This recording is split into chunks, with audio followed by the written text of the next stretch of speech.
ऐसे जिंदगी भर पैसे कमाने के चक्कर में घर बर्बाद कर देते हैं लोग।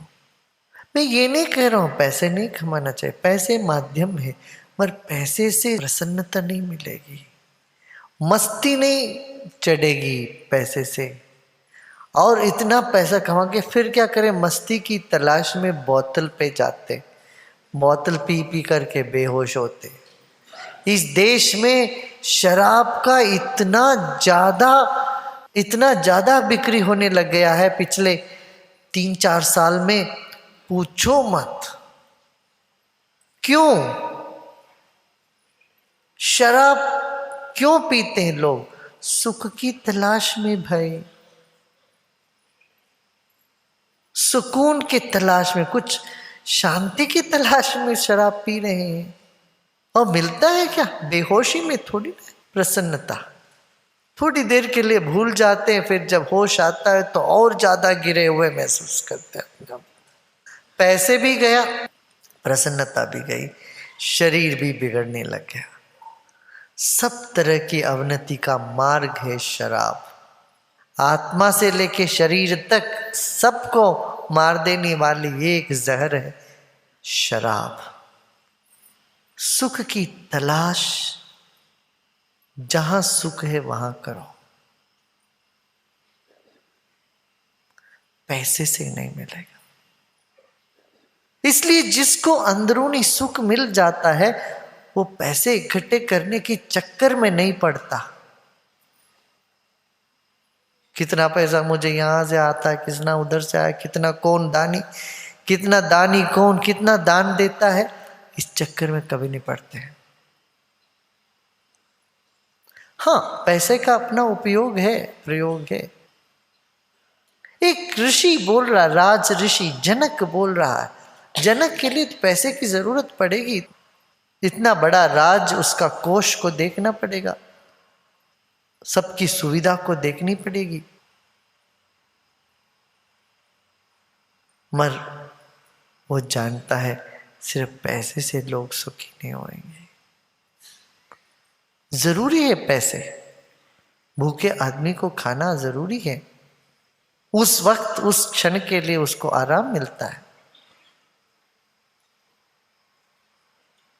मगर उसको जो चीज मिल गया उसके बाद वो सुखी हो गया। सुख की तलाश तब तक खत्म नहीं होगी जब तक वो अपने आत्मस्थ नहीं होता, अपने आप में ठहरता नहीं। अपने आप में ठहरने के लिए पैसे के पीछे पड़े हम। जनक को लगा, वाह ये कैसी भूल सब किए जा रहे हैं, मैं सुख स्वरूपी हूं।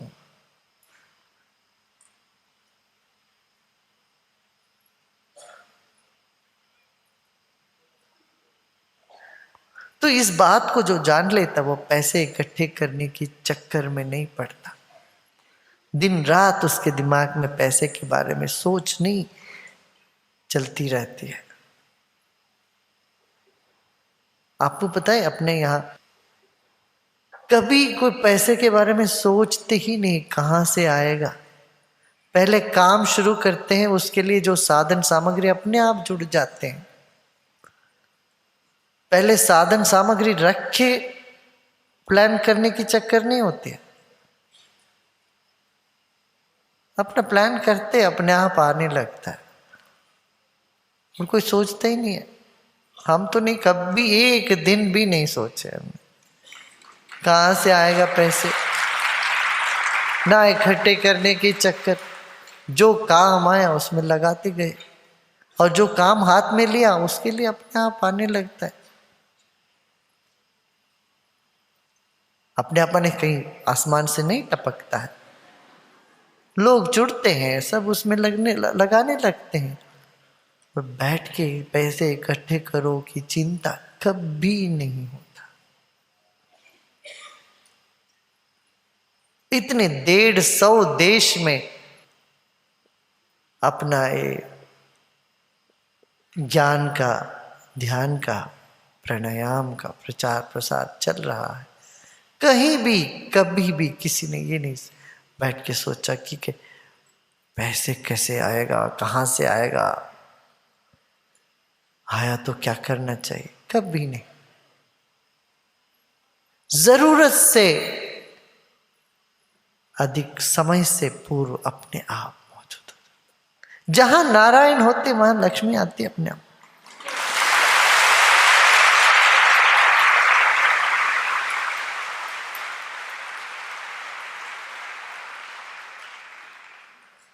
और जितना देते हो, जितना तुम खर्चा करते हो, वो अक्षय पात्र है, बढ़ता जाता है।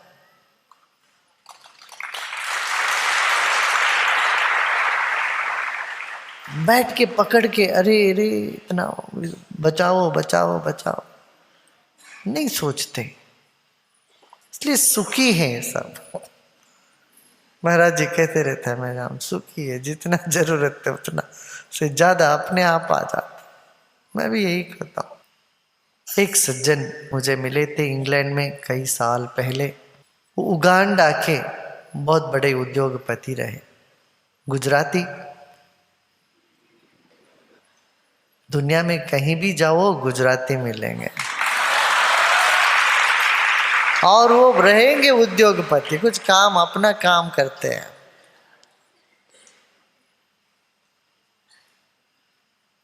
पंजाबी या गुजराती जगह जगह जाए वो काम करते हैं, अपना अपना धंधा।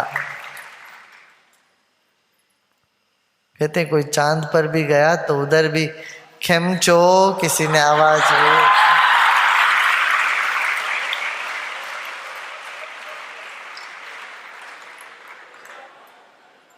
उधर भी खांड भी लेके आया था।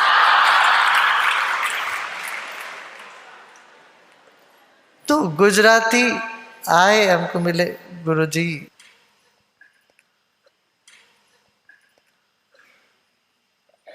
उगांडा में इतना बड़ा हमारा व्यापार था, 4 फैक्ट्रियां थी, टेलीविजन बनाने की, टेप रिकॉर्डर, टेलीविजन, सारे इलेक्ट्रॉनिक की।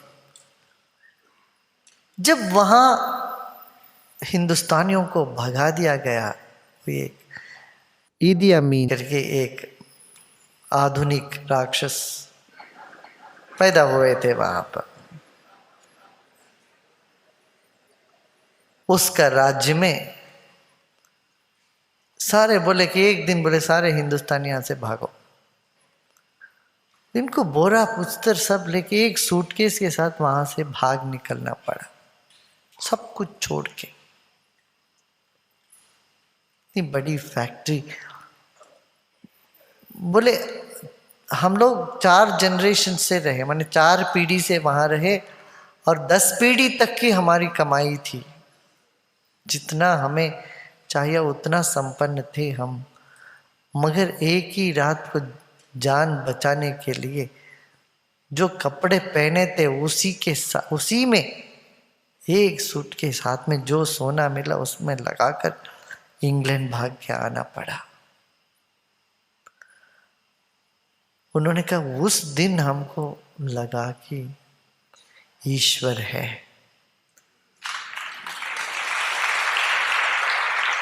बोले कि ये पैसे, हम सोच रहे थे ये पैसे हमारा सुरक्षा है, उस दिन लगा पैसे से नहीं, पूरा परिवार लेके जाना पड़ा इंग्लैंड में, और सड़क पे उनको वो बेचना पड़ा सैंडविचेस।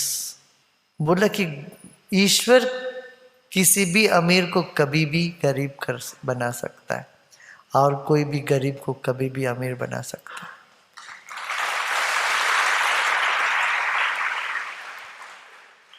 ऐसे ही हमने एक और सज्जन से हमारी मुलाकात हुई, वो कैलिफोर्निया में होमलेस थे, माने बेघर के भिखारी, भीख मांग मांग के खाते थे वो।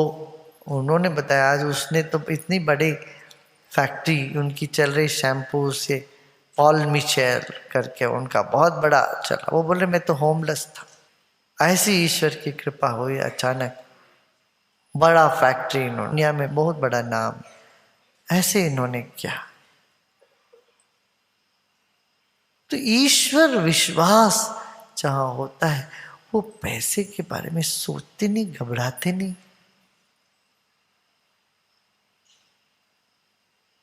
बुद्धिमत्ता से काम करते हैं, चालाकी से नहीं। देखो ये फर्क है। चालाक आदमी सोचता रहता है कहां से किससे क्या हड़पो, इससे ये हड़पो, उससे वो हड़पो। गलत ढंग से पैसे बनाना, इसको व्यापार समझने वाले धोखा खाते हैं। ये इस तरह से गलत ढंग से पैसे भी इकट्ठे कर लेंगे, मैं हाँ सुख खो देंगे, उनके जीवन में कोई सुख नहीं मिलेगा। मां और बेटे में इतना फासला हो जाता है। गरीबों के घर में नहीं देखोगे तो सुख की तलाश से लोभी जो बन जाते हैं उन पर करुणा आती है कि जानते नहीं है कि सुख का आधार, सुख का स्रोत अपनी ही आत्मा है।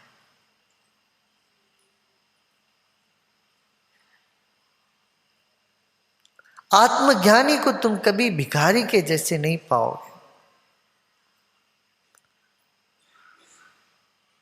आत्मज्ञानी हमेशा शेर की चाल पर चलेगा, भिखमंगे के जैसे नहीं। भीख नहीं मांगेगा, अरे ये पैसे दो, पैसे दो, पैसे दो, चलेगा शेर की चाल पे चलेगा।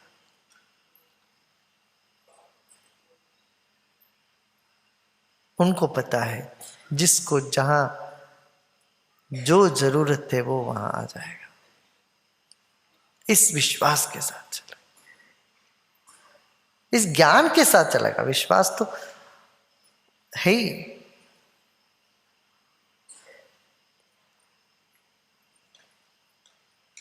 अपने साधक को पूछो, कितने सारे साधक जंगलों में काम करते हैं, गांवों में काम करते हैं, इनके चेहरे में देखना जो विश्वास है कोई हिला नहीं सकता। इनके चेहरों में देखना क्या मुस्कान है, प्रसन्नता है, और आराम से रहते हैं। हमने कहा देखो तुम लोग इस ज्ञान में जो चलते हो, जंगल में भी तुम्हें खीर के साथ खाना मिलेगा, कोई तुम्हारे लिए कमी कभी नहीं होगी। सुविधा अपने आप आएगा जब तुम अपने आप को सुख स्वरूप पाओगे। सुविधा के पीछे भागते रहोगे, सुख हाथ से छूट जाएगा। सुख स्वरूपी तुम हो ये जान के ज्ञान में तुम स्थिर हो जाओगे तो सुविधाएं अपने आप जुड़ने लग जाएगी। इसका मतलब ये नहीं कि तुम बेवकूफ़ी करो, सारे पैसे खाली करके पर्स वगैरह घर में भूल के ऑटो रिक्शा में बैठ के निकल गए। होता है, एक दो बार तो हो सकता है, पर बार बार करने लगोगे जानबूझ के, ये बुद्धिमत्ता नहीं। अपनी बुद्धि को भी इस्तेमाल करो, मगर कुयुक्ति नहीं, चालाकी नहीं, बुद्धि इस्तेमाल करना जरूरी। पूज्य गुरुजी, हाँ, अष्टावक्र में आपने बताया कि मैं निरंजन, दाग रहित हूँ और पूर्ण हूँ। दूसरी तरफ कर्म सिद्धांत में ये बताया जाता है कि एक जन्म के कर्म की इम्प्रेशंस हम दूसरे जन्म में लेके जाते हैं, तो ये कैसे समझे? हाँ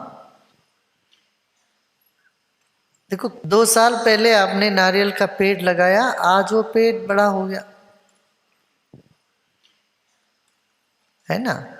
इसी तरह से आपने जो किया है पहले, उसका छाप जब तक है मन में तब तक उसका कर्म रहेगा। और जितना ध्यान, साधना, सेवा, सत्संग के द्वारा वो उसकी जो परछाई या जो छाप, कर्म की छाप नहीं हटती है तब तक कर्म रहता है। वो जब परछाई, उसकी छाप हट जाती है, फिर उस कर्म से हम मुक्त हो जाते हैं। इस ज्ञान से ही हम वो मुक्ति पा लेते हैं।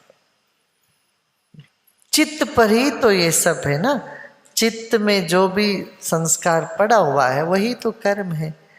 जब मैं जाके देखता हूँ ये चित्त मैं नहीं हूँ, मेरा है, एक अंग है बस, तो चित्त से भी बड़ा मेरा स्वरूप, मैं निरंजन हूँ, ये जानने लगता हूँ, तो तब कर्म अपने आप विलीन हो गया, ये समझो।